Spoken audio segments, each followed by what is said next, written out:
Dắt hội chúng tụng Nam Mô Tassa 3 lần thì tất cả cùng đảnh lễ Tam Bảo ạ.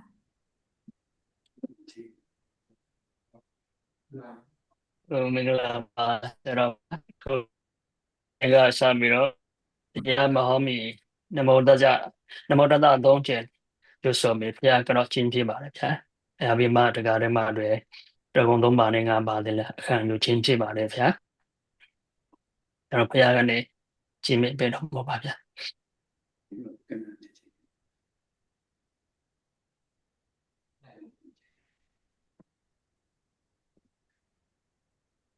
ရှင်းပြပါမလားဦးဇင်းလွယ်ရောဗျာမမဆရာဗျာနမောတတချင်းမြောက်ပေးပါဗျာနမောတတနမောတတဘဂဝတောဘဂဝါတောအရဟတောသမ္မာသမ္ဗုဒ္ဓัสสะနမော ตัสสะဘဂဝ ဘ တော ဂဝါတော အရဟတော အရဟတော သမ္မာ သမ္မာသမ္ဗုဒ္ဓัสสะန န မော မောတတ ตัสสะဘဂဝ ဘဂဝါ တော တော အရ အ ဟ ရဟ တော တော သမ္မာ သမ္ သမ္ မာ ဗုဒ္ဓတ္တ သမ္ဗုဒ္ဓัสสะ Và trước khi chúng con cung thỉnh Ngài và Sư ban thời pháp thoại tiếp theo, thì chúng con xin cung thỉnh kính hội chúng ta sẽ cùng tụng kệ sám hối trước khi xin Ngài và Sư xin Ngài ban tam quy và những giới cho Phật tử chúng ta.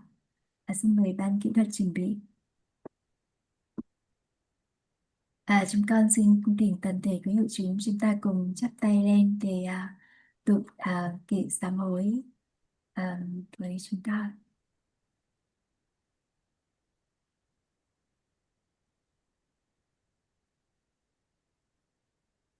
Okasa, okasa, okasa, kaya kamma, kwachi kamma, mano kamma, sabadosa. Vì mong muốn tránh khỏi tất cả những lỗi lầm do tân nghiệp hành động, do khẩu nghiệp nói năng, do ý nghiệp suy nghĩ đã phạm đến Tam Bảo, Đức Phật bảo cao thượng, Đức Pháp bảo cao thượng, Đức Tăng bảo cao thượng, đến cha mẹ thầy tổ, Buddha Ratana, Dhamma Ratana, Sangha Ratana, con thành kính đảnh lễ ngôi Tam Bảo cao thượng cùng cha mẹ thầy tổ lần thứ nhì, thứ ba, xin năm bậc ân đức cao thượng không gì bằng, nhận biết sự sám hối những lỗi lầm của con, do thành tâm sám hối với đức tin trong sạch, thiện tâm hợp trí tuệ, cầu mong con tránh khỏi sinh trong 4 cõi khổ, tránh khỏi 3 nạn tai, 8 trường hợp bất lợi, 5 kẻ thù phá hoại, 4 cảnh không hợp thời, 5 bất hạnh kiếp người, trong tất cả mọi đời, mọi kiếp sống luân hồi. Khi đã tránh khỏi rồi, mong con sớm chứng ngộ chân lý tứ thánh đế, chứng đắc tứ thánh đạo, tứ thánh quả niết bàn, diệt đoạn tuyệt tham ái, giải thoát khổ tử sinh, luân hồi trong tam giới.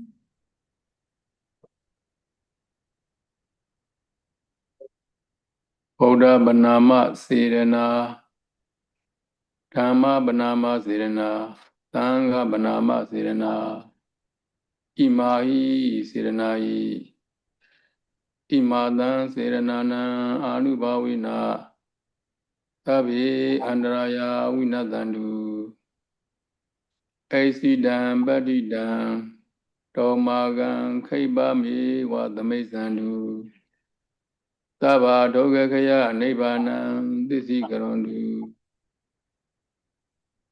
Abhivarana Dileda Nisa Uda Basayino Sadaro Dhamma Vadandu Ayu Vano Dukam Balam Sadhu, sadhu, sadhu. Và bây giờ chúng con xin thỉnh quý hội chúng cùng đọc những cái câu kệ Pali thì xin tạo trì tam quy và ngũ giới. Aham Bante Ti Saranena Saha Pancha Silang Dhammang Yachami Anugang Katva Silang Teta Me Bante Dutiyampi Aham Bante Ti Saranena Saha Pancha Silang Dhammang Yachami Anugang Katva Silang Teta Me Bante Tatiyampi Aham Bante Ti Saranena Saha Pancha Silang Dhammang Yachami Anugang Katva Silang Teta Me Bante Yamahan Vadami Damwadeta Ama Bante Namo Dasa Bhagavato Arahato Sama Sambuddhasa Namo Tassa Bhagavato Arahato Sama Sambuddhassa Namo Tassa Bhagavato Arahato Sama Sambuddhassa Namo Tassa Bhagavato Arahato Sama Sambuddhassa Buddhaṃ Saraṇaṃ Gacchāmi Buddhaṃ Saranang Gacchāmi Dhammam Saranam Gacchāmi Dhammam Saranang Gacchāmi Sangham Saranam Gacchāmi Sangham Saranang Gacchāmi Dutiyampi Buddhaṃ Saranam Gacchāmi Buddhaṃ Saranang Gacchāmi Dutiyampi Dhammam Saranam Gacchāmi Dutiyampi Dhammam Saranang Gacchāmi Dutiyampi Sangham Saranam Gacchāmi Dutiyampi Sangham Saranang Gacchāmi Tatiyampi Buddhaṃ Saranam Gacchāmi Tatiyampi Buddhaṃ Saranang Gacchāmi Tatiyampi Dhammam Saranam Gacchāmi Tatiyampi Dhammam Saranang Gacchāmi Tatiyampi Sangham Saranam Gacchāmi Tatiyampi Sangham Saranang Gacchāmi Sarana Kamanam Paribonam Ama Bante Panadi Bada Veramani Sikhaparam Samadhiyami Panatipata Veramani Sikkhapadang Samadhiyami Adena Dana Veramani Sikhaparam Samadhiyami Adinadana Veramani Sikkhapadang Samadhiyami Kamesu Mecha Jara Veramani Sikhaparam Samadhiyami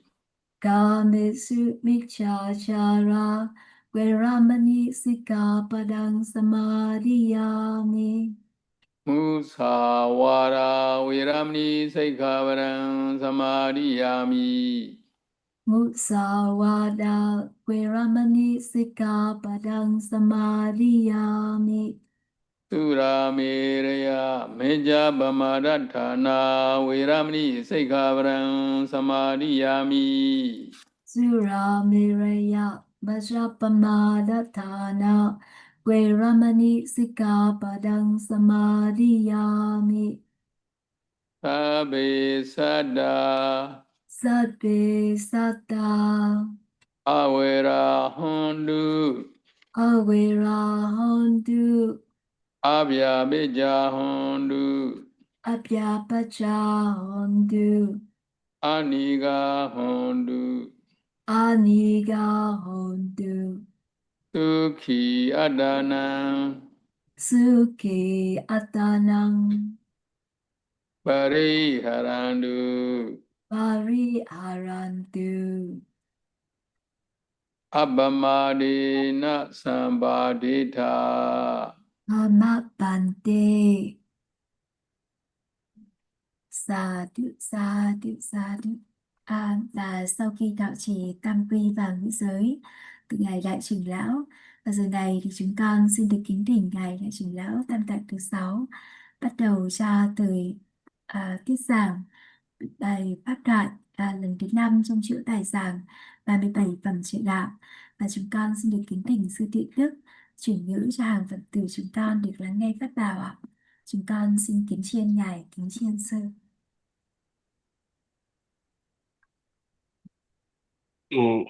Akadema de Diana Puya Dre Sindim Chiba Bipia. Sarah Pia Sele Chimi Dedo Mubayan. You the Lenya Swa South Taba de Pia.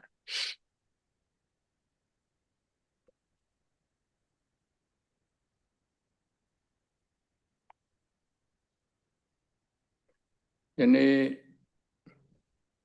Oyame Diagaro Pin Igedo Yemyarunga Ojagere Diaromia Pianle Biro Sale Biro Ojayama Pibare Yagu Chain Kagaro Pin Samiwe Yadi Pide Dai Tibigadra Samiwe Madami Achu Chimbare Nige Tongai Adin Samiwe Edi Samiwe Ma when you do a lebe Owara Syria Darwin now Megomia Toyame Darwin Edelori Pini Edelori Pini Tidebado Pin Moja de Babu Notaba Mabe Hoja Barome Edelo Season of Tabare Todo lebe Daiga Daigama Miaga Alon season lo biba bi Sarovia Hoja Bima Simbiba me Edelo Shauta Jalo Who Hoja Jim Chibare Ero Kani Hoja me Diarogaro Pin A chain Yazwa Jazi Robe Duro Jinjin me Hoja lo biba me Ngài Tam Tạng nói rằng là trong cái thời gian này thì Ngài cũng có nhiều việc, đặc biệt là các cái kỳ thi liên quan đến chư Tăng, bao gồm kỳ thi Tâm Tạng, cũng như một cái kỳ thi của một cái hội Phật học Pancha Nikaya, hội Phật học Nam Bộ Nikaya. Đây là một cái hội Phật học mà được thành lập từ rất là lâu, chỉ sau cái kỳ thi Tâm Tạng một vài năm mà thôi. Và cái kỳ thi này rất là quan trọng, được xem như là một cái kỳ thi trước kỳ thi Tâm Tạng và có cái tính quyết định cho những vị tham gia kỳ thi Tâm Tạng do chính phủ Myanmar bảo trợ. Và Ngài là một vị vừa là cố vấn cho kỳ thi này, cũng là một vị ra câu hỏi cho kỳ thi này. Cho nên thời gian này thì Ngài rất là bận, và Ngài nghĩ rằng tuần này có lẽ là chưa có học, Ngài chưa có dạy lại. Ngài nghĩ là tuần sau sẽ bắt đầu dạy lại. Nhưng mà do ban tổ chức thưa với Ngài là hôm nay thì các thiện nam tín nữ đã sẵn sàng nghe Pháp từ Ngài, cho nên Ngài đã tranh thủ thời gian để vào Zoom và chia sẻ pháp thoại với chư thiện nam tín nữ Phật tử. Và vì vậy mà tối hôm nay thì ngài sẽ thuyết giảng không có dài giống như là các cái buổi trước, mà ngài sẽ thuyết giảng một cách tóm tắt, ngắn gọn. Cũng có thể là bài giảng hôm nay sẽ củng cố những gì mà chúng ta đã học, đã nghe trong cả cái buổi trước. Sa Vâng. Rồi bí cái đó cái thế tadi beran leba go hojara niyama kaya nupadana tadi beran ni ne anabana lungan zengo hojagera phit Anabana lungan zengo hojagera kama san sin tiရောက်ရှိသွားပုံကိုဟောပြပေးခဲ့ပြီးပါပြီအဲ့လိုဇန်အဆင့်ရောက်ရှိပြီးတဲ့အခါမှာနောက်အဘိညာဉ်ခန်းတို့နောက်ဝိပဿနာလုပ်ငန်းစဉ်အားထုတ်ပြီးတော့မဉ္ဇဉ်များသို့ဆက်ရောက်သွားနိုင်ပုံအကြောင်းนี้နောက်အကျဉ်းများမှာဆက်လက်ပြီးတော့ဟောကြားပါမယ်လို့အဲ့ဒါလို့စကားပြောကြားထားခဲ့ပါတယ်အဲ့ပြောကြားထားတဲ့အတိုင်းယခုအခါမှာသံဃာနေတဆင့်အဘိညာဉ်ခန်းတို့နောက်ဝိပဿနာလုပ်ငန်းစဉ်တို့ကိုဆက်လက်ပြီးတော့ဟောပြပါမယ် Vào buổi trước, nghĩa là trước mùa Dân Yên Kathina, ngài Tâm Tà thứ sáu đã viết về 4 đề mục gọi là tứ niệm xứ. Về phần tứ niệm xứ này, ngài đã thuyết với cái phần đầu tiên, đó là Kaya Gata, đó là phần Kayanupasana, thân niệm xứ. Và trong phần thân niệm xứ, cái buổi cuối cùng trước khi chúng ta nghỉ để Dân Y Kathina thì ngài thuyết về đề mục hơi thở vào, hơi thở ra. Khi đó thì ngài đã thuyết những bước để dẫn đến sự chứng đắc cần định và an chỉ định. Và khi đó thì ngài cũng đã hứa thả rằng ngài sẽ thuyết tiếp về phương pháp để có thể phát triển các thắng trí thần thông, cũng như trên cái nền tảng thiền định đó sẽ chuyển qua thực hành thiền tuệ Vipassana. Và như lời hứa đó thì hôm nay ngài sẽ giảng giải về hai phần này. Thứ nhất là sau khi chứng đắc cần định và an chỉ định với đề mục hơi thở vào, hơi thở ra, thì sau đó sẽ thực hành phát triển các loại thánh trí thần thông, cũng như thực hành thiền Vipassana từ đề mục hơi thở vào, hơi thở ra.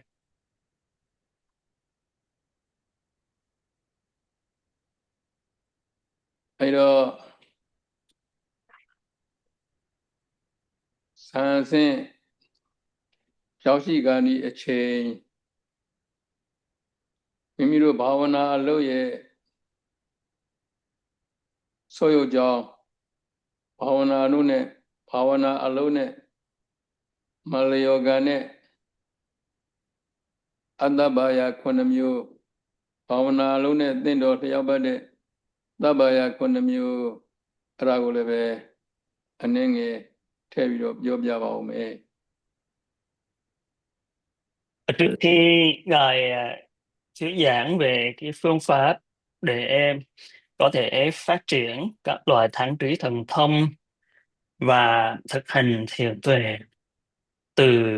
sự định tâm trên hơi thở vào hơi thở ra, thì ngài muốn chia sẻ với chúng ta về những điều thích hợp và những điều không thích hợp trước khi hành giả đạt đến sự định tâm, đạt đến an chỉ định. Cho nên đối với một hành giả khi thực hành thiền định với đề mục hơi thở vào thở ra, có được học tưởng, có được quan tưởng, nhưng mà chưa có đạt đến an chỉ định, thì hành giả cần phải tránh những điều không thích hợp và cần phải duy trì và phát triển những điều thích hợp.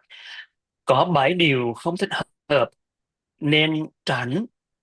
và 7 điều thích hợp nên duy trì và phát triển. သမထဘာဝနာမှာပဲဖြစ်ပါစေဝိပဿနာဘာဝနာမှာပဲဖြစ်ပါစေဘာဝနာလုံးနဲ့မလျော်ကံဘာဝနာလုံးရုပ်လျော့စေတတ်တဲ့ဆောရုပ်စေတတ်တဲ့အရာဟာ9မျိုးရှိပါတယ်နံပါတ်1ကတော့ဖြင့်နေရာဌာနဖြစ်ပါတယ်နံပါတ်2ကတော့ဖြင့်သံဃာတော်များဆိုရင်တော့ဆွမ်းခံတဲ့ရွာသူများဆိုရင်တော့အစားအသောက်များရှာဖွေတဲ့စားတော့ရဖို့ရန်ရှာဖွေတဲ့နေရာဌာနနံပါတ်3ကတော့ဖြင့်စကားများပြောကြနေမှုနံပါတ်4ကတော့ဖြင့်အပေါင်းဖော်များ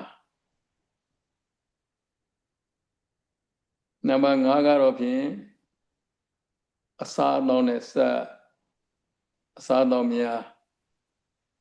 နံပါတ်6ကတော့ဖြင့်ယာတိဥရုပူလွန်းနာအေလွန်းနာစာရည်သဖြင့်ယာတိဥရုနံပါတ်9ကတော့ဖြင့်မိမိတို့နဲ့မသိတော်တဲ့အနေထိုင်ဣရိယာပုများအဲ့ဒါလို့9မျိုးတို့ဟာဘာဝနာအလုပ်ဆောရုပ်စေတတ်တဲ့9မျိုးဖြစ်တယ်တဲ့ဘာဝနာအလုပ်ဆောရုပ်စေတတ်တဲ့9မျိုးဖြစ်တယ်လို့ပဲအဲ့ဒီ9မျိုးဟာဘာဝနာအလုပ်နဲ့လျော်ကံဘာဝနာအလုပ်တိုးဝါးစေနိုင်တဲ့9မျိုးလည်းဖြစ်ပြန်ပါတယ်ဘယ်လိုများဖြစ်ပြန်တော့ဆိုတော့မိမိတို့ဘာဝနာအလုပ်လုပ်ကြတဲ့အခါမှာသင့်တော်တဲ့နေရာဌာနမှာလုပ်လိုက်တယ်အဲ့ဒါဆိုရင်နေရာဌာနဟာမိမိတို့အတွက်ဘာဝနာလို့တိုးတက်စေဖို့ဖြစ်သွားပြန်တယ်နောက်တကသံဃာတော်များဆိုရင်တော့ဆွမ်းခံတဲ့ရွာသူများဆိုရင်တော့အစားတော့ရရှိဖို့ရန်အတွက်ရှာဖွေရတဲ့နေရာအဲ့ဒါလည်းပဲဘာဝနာလို့တိုးတက်စေနိုင်အောင်တိုးတက်ရအောင်ဆင်ခြင်မှုလေးနဲ့ရှာဖွေတယ်ဒါဆိုရင်ဒါတိုးတက်ကြောင်ဖြစ်သွားပြန်နောက်တကနံပါတ်3အရာစကားပြောတယ်စကားပြောတဲ့နေရာမှာလည်းပဲမိမိတို့ဘာဝနာအလုံးနဲ့တင့်မြတ်လျော်ကံနဲ့စကားများကိုပြောကြမယ်အဲ့ဒါဆိုရင်တော့ဒါတိုးတက်ကြောင်ဖြစ်သွားပြန်တယ်ဘာဝနာလုံးနဲ့ဖီလာဆန့်ကျင်ကြာစကားရွာစကားနိုင်ငံရေးစကားစသဖြင့်အဲ့ဒါတွေပြောမယ်ဆိုရင်တော့ဒါဘာဝနာလုံးနဲ့မသိတော့ဘူးပေါ့ဆောရုပ်ကြောင့်ဖြစ်သွားတယ်နောက်တကအပေါင်းဖော်ကလည်းပဲမိမိတို့ဘာဝနာအလုပ်အားထုတ်တဲ့အခါမှာစိတ်တူကိုယ်တူအဲ့ဒါလိုအပေါင်းဖော်များ အဲ့လိုအပေါင်းဖော်များဟာမိမိတို့ဘာဝနာလုပ်တဲ့တိုးတက်စေဖို့ပဲဖြစ်ပါတယ်နောက်တကအစားတော့ဘောဇင်အစားတော့ဘောဇင်ကလည်းပဲအဲ့ဒါလိုစင်ကြင်မှုပါဠိလိုဆိုရင်တော့ပိဿဝကနာပေါ့အဲ့ဒါလိုစင်ကြင်မှုလေးနဲ့စားတော့သုံးစုံနဲ့ဆိုရင်ဘာဝနာလို့တိုးတက်စေဖို့ရန်ဖြစ်သွားပြန်ပါတယ်နောက်တကယာတိဥရုမိမိတို့နဲ့တင့်တော်မြတ်တာတဲ့ယာတိဥရုအဲ့ဒီတင့်တော်မြတ်တာတဲ့ယာတိဥရုမျိုးနဲ့ဆုံးစည်းပြီးတော့ဘာဝနာလို့လုပ်ကြကြမယ်ဆိုရင်အဲ့ဒီယာတိဥရုဟာလည်းမိမိတို့အတွက်တိုးတက်ကြောင်ဖြစ်သွားပြန်ပါတယ်နောက်ဣရိယာပုတ်မိမိတို့နဲ့တင့်တော်တဲ့ဣရိယာပုတ်နဲ့ထိုင်ခြင်းဣရိယာပုတ်နဲ့တင့်တော်တယ်သို့မဟုတ်ကြာခြင်းဣရိယာပုတ်နဲ့တင့်တော်တယ်သို့မဟုတ်စဉ္ညာကြောခြင်းဣရိယာပုတ်နဲ့သင်တော်တယ်သို့မဟုတ်လဲလျောင်းခြင်းဣရိယာပုတ်နဲ့သင်တော်တယ်စသည်ဖြင့်သင်တော်တဲ့ဣရိယာပုတ်တခုခုအသုံးပြုပြီးတော့ဘာဝနာလို့အားထုတ်လိုက်တဲ့အခါတိုးတက်လာတဲ့ဆိုရင်အဲ့ဒီဣရိယာပုတ်ဟာမိမိတို့အတွက်တိုးတက်ကြောင်ဖြစ်သွားပြန်ပါတယ်ဒါမှမဟုတ်ကြောင့်ဒီခုနှစ်မျိုးဟာမလျော်ကန်တဲ့အနေနဲ့ဘာဝနာလို့ဆွေးရုပ်စေတတ်တဲ့အနေနဲ့ဆောင်ရမယ်ဆိုရင်လည်းဆွေးရုပ်ကြောင့်ဖြစ်တယ်လို့ပဲနောက်မိမိတို့ဟာဒီခုနှစ်မျိုးနဲ့ဆက်ပြီးတော့တတိဉာဏ်ပညာများနဲ့အလုပ်လုပ်သွားမယ်ဆိုရင်ဒီခုနှစ်မျိုးဟာဘာဝနာလို့တိုးတက်ဖို့ရန်လည်းဖြစ်သွားပြန်ပါတယ်ပါဠိလိုဆိုရင်တော့အတ္တပါယ9ပါးသဗ္ဗယ9ပါးလို့ခေါ်ဆိုရပါတယ်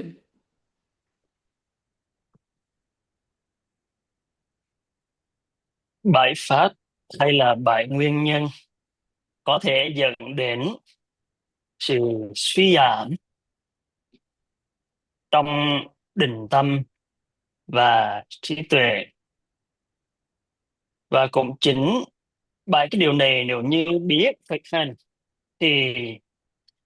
làm cho định tâm được vững vàng và phát triển hơn. Cho nên đối với sự thực hành thiền định hay sự thực hành thiền quán thì 7 yếu tố này cần phải được lưu ý bởi các hành giả. Nếu như làm không đúng, không thích hợp thì sẽ khiến cho sự thực hành trở nên suy giảm, không thể nào tiến bộ được. Còn nếu như biết sử dụng cho thích hợp thì 7 yếu tố này lại trở thành những yếu tố hỗ trợ khiến cho sự tu tập thiền định và thiền tuệ được tiến triển tốt. Trong 7 yếu tố hay nguyên nhân, thứ nhất đó là trú xứ. Đối với những hành giả tu tập thiền định hay thiền quán, nếu như trú xứ không thích hợp thì cũng rất khó để tiến bộ trong sự tu tập. Ngược lại, nếu như trú xứ đó thích hợp, nghĩa là trú xứ đó có thể khiến cho hành giả tu tập tốt, thì hành giả đó nên ở trú xứ đó để tu tập. Yếu tố thứ hai đó là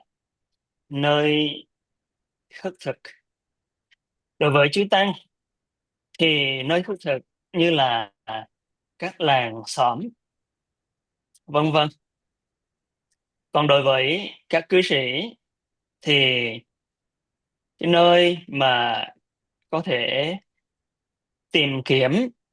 những vật thực, những nơi mà các cư sĩ đi làm, vân vân, thì cũng phải phù hợp mới có thể hỗ trợ sự tu tập của mình. Còn nếu như nơi đó mà không tốt, không phù hợp, ảnh hưởng đến sự tu tập thì cũng làm cho sự tu tập trở trở nên suy giảm, không tiến bộ được. Yếu tố thứ ba là nói chuyện, nói những cái chuyện mà làm cho bị vòng đồng, như nói về người này người kia, nói về xóm làng, nói về những chuyện khiến cho tâm không có sự tập trung, thì đó là những chuyện không thích hợp, có thể khiến cho sự tu tập bị suy giảm. Còn những chuyện có thể giúp cho hành giả phát triển sự định tâm, những chuyện làm cho hành giả giảm bớt cái sự ham muốn, những chuyện khiến cho giới của hành giả được phát triển, đức tin được phát triển, đó là những chuyện thích hợp, khiến cho sự tu tập trở nên vững chắc hơn, tiến triển hơn. Thứ tư là sự kết giao với bạn bè. Nếu như kết giao với những người không tốt, những người làm ảnh hưởng đến sự tu tập, thì những người bạn đó là không nên kết giao, bởi vì sự kết giao đó không có phù hợp, có thể ảnh hưởng đến sự tiến triển của tu tập. Còn nếu như kết giao với những người bạn có thể hỗ trợ, trợ duyên, giúp đỡ cho sự tu tập, thì những người bạn đó là thích hợp để kết giao. Thứ năm là thọ dụng vật thực. Nếu như hành giả thọ dụng với tâm thiếu chánh niệm, không có quán tưởng mục đích sử dụng vật thực, thì sự thọ dụng vật thực đó không có thích hợp, bởi vì nó làm cho sự tu tập trở nên suy giảm. Thọ dụng vật thực thiếu chánh niệm thường sẽ dẫn đến sự tham đắm, dính mắc, nếu như những vật thực đó ngon lành, hợp khẩu vị. Nhưng mà nếu như có những vật thực không ngon lành, không hợp khẩu vị, có thể khiến cho người đó bực mình, nổi sân vân vân, thì cũng là một cái trở ngại cho sự tu tập. Cho nên khi thọ dụng vật thực cách thích hợp, thì hành giả nên quán tưởng cái mục đích sử dụng vật thực như để hỗ trợ sự tu tập, để cho những cái cảm thọ khổ được loại trừ, vân vân, thì cái sự quán tưởng đó mới, cái sự thọ dụng với cái sự quán tưởng vật thực như vậy mới có thể khiến cho sự tu tập tiến triển hơn, tốt đẹp hơn. Yếu tố thứ sáu là thời tiết. Đối với những thời tiết nào khiến cho sự tu tập của hành giả bị suy giảm, thì thời tiết như vậy là không có thích hợp. Còn đối với những thời tiết, khí hậu có thể khiến cho sự tu tập của hành giả trở nên tốt đẹp hơn, nghĩa là sự định tâm trở nên vững vàng hơn, thì thời tiết đó là thời tiết thích hợp. Và thứ bảy là oai nghi. Các tư thế đi đứng nằm ngồi, đặc biệt là tư thế ngồi, là tư thế hành giả dùng để thực hành thiền, thì có những tư thế ngồi mà hành giả thấy thích hợp để ngồi, và với cái tư thế ngồi đó, hành giả có thể phát triển sự định tâm tốt, ngồi một cách vững chãi, an trụ trên đề mục một cách vững vàng, thì tư thế đó là tư thế phù hợp đối với hành giả. Còn ngồi với những cái tư thế nào mà khiến cho hành giả khó có thể định tâm, khiến cho hành giả bị lăng xăng vân vân, thì những oai nghi hay tư thế đó không phù hợp. Tóm lại, để có thể hỗ trợ sự định tâm và phát triển trí tuệ liên quan đến 7 cái yếu tố này. Thứ nhất là trú xứ, thứ hai là nơi thức thực, thứ ba là nói chuyện, thứ tư là kết giao, thứ năm là thọ dụng vật thực, thứ sáu là thời tiết, và thứ bảy là oai nghi. Thì hành giả cần phải có sự chánh niệm, tỉnh giác và có sự khéo tác ý, thì khi đó hành giả mới có thể phần duyên trong sự phát triển định tâm cũng như là trí tuệ.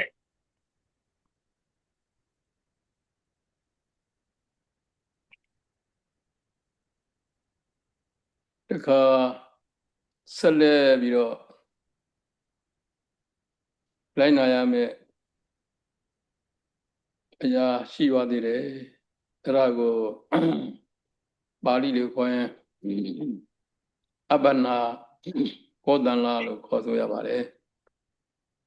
အပ္ပနာကောတန္လာဆိုတာဇန်တရားရဖို့ကျွမ်းကျင်ရမယ့်10မျိုးတဲ့ကျွမ်းကျင်လိမ္မာရမယ်ပေါ့အဲဇန်တရားရဖို့ကျွမ်းကျင်လိမ္မာရမယ်10မျိုးအပ္ပနာကောတန္လာအဲ့ဒါကိုလည်းပဲမိမိတို့ရဲ့တဏ္ဍာမှာဖြစ်ပေါ်လာအောင်ကြိုးစားလို့လည်းပြရပါမယ်တဲ့အဲ့ဒီအပ္ပနာကောတန္လာ10ပါးပြည့်စုံလာမယ်ဆိုရင်ဇန်တရားများဆက်ရောက်လို့သွားနိုင်တဲ့အဲ့ဒီအပ္ပနာကောတန္လာဇန်တရားရရှိဖို့ကျွမ်းကျင်လိမ္မာရမယ်10မျိုးပါရီတော့ဆိုတော့နံပါတ်1မိမိတို့ရဲ့ကိုယ်တွင်အစ္ဆဒပြင်ပဗဟိတအဲ့ဒီကိုယ်တွင်ကိုယ်ပအစ္ဆဒဗဟိတတို့မှာတန်ရှင်းစင်ကြယ်စေရပါမယ်တဲ့ကိုယ်တွင်အစ္ဆဒမတန်မရှင်းဖြစ်တယ်ဆိုတာကဆိုကြပါစို့မိမိတို့ဝတ်စားထားတဲ့အဝတ်အစားတွေအဝတ်ထည်တွေပြေကြံညင်ထေးနေတယ်မလျှော်ဘူးမဖွက်ဘူးနောက်ဆပင်များကိုလည်းပဲမတန်ရှင်းဘူးခြေသေးလက်သေးများကိုလည်းပဲမဖြတ်ဘူးဒါမိမိတို့ရဲ့ကိုယ်တွင်းအစ္ဆဒမတန်ရှင်းအောင်လှုပ်ဆောင်တာတွေပေါ့နောက်ခန္ဓာကိုယ်လည်းပဲရေမိုးချုံမှုတန်ရှင်းအောင်မလုပ်ဘူးဒါတွေလည်းပဲမိမိတို့ရဲ့ကိုယ်တွင်းအစ္ဆဒတန်ရှင်းအောင်မလုပ်ချင်းပါပဲအဲ့ဒါတွေကိုရှောင်ကျဉ်ရပါမယ်တဲ့နောက်တစ်ခါပြင်ပဗေဒပြင်ပဗေဒကိုလည်းပဲတန်တန်ရှင်းရှင်းဖြစ်စေရပါမယ်တဲ့ပြင်ပဗေဒမိမိတို့နေထိုင်ရာဝန်းကျင်မှာ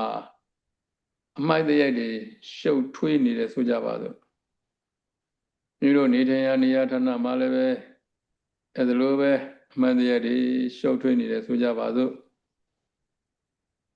ပစ္စည်းများထားသူရာလည်းပဲဖျို့ဖျဲပြန်ကျဲပြီးတော့ထားနေတယ်ဆိုကြပါစို့အဲ့ဒါဆိုရင်မိမိတို့ရဲ့ပြင်ပဝန်းကျင်ဗိဓာဟာမတန်ရှင်းဖြစ်နေတော့တာအဲ့ဒါတွေကိုတန်တန်ရှင်းရှင်းနဲ့စနစ်တကျထားသို့ပြီးတော့နေထိုင်တတ်ရပါမယ်တဲ့အာကိုအတွင်းအစ္ဆဒပြင်ပဗိဓာတန်ရှင်းမှုများလည်းပဲဖြစ်စေပါလို့နံပါတ်1အနေနဲ့မိန့်ကြပါတယ် Ngoài ra có 10 điều mà hành giả cần phải lưu ý cũng như thực hành để có thể hỗ trợ cho sự an trị định hay khi thực hành 10 cái điều này mới có thể dẫn đến thiền chứng. Nếu như hành giả khi thực hành có học tưởng, có quan tưởng nhưng mà chưa đạt đến an trị định thì cần phải thực hành 10 điều này một cách thuần thục mới có thể dẫn đến sự an trị định. Điều thứ nhất đó là vệ sinh nội thân và ngoài thân. Achatta Bahida. Vệ sinh nội thân cũng là một yếu tố có thể giúp cho hành giả đạt đến sự định tâm. Như đối với một người khi mặc áo quần mà không sạch sẽ, bị dơ bẩn, hay đối với một cư sĩ có tóc không có làm sạch tóc, không có gội đầu, hay không có cắt móng tay móng chân cho gọn gàng, thì chính những yếu tố đó làm cho hành giả mất đi cái sự định tâm. Cho nên để có thể hỗ trợ sự định tâm thì hành giả cần phải giữ vệ sinh sạch sẽ ở trong nội thân, và cũng cần phải giữ vệ sinh sạch sẽ ở ngoài thân. Nghĩa là cái nơi mà hành giả ở, nơi mà hành giả tu tập cần phải làm vệ sinh sạch sẽ, thì khi đó mới có thể giúp cho hành giả dễ có sự định tâm hơn. Cho nên cái yếu tố đầu tiên trong 10 yếu tố hỗ trợ sự định tâm gọi là Appana Kosala, sự thuần thục, sự thành thạo để dẫn đến sự định tâm. Đó là giữ vệ sinh sạch sẽ ở trong nội thân và ngoại cảnh. Nama ni garo bien Indri mya ko nyi mya se ya ba me.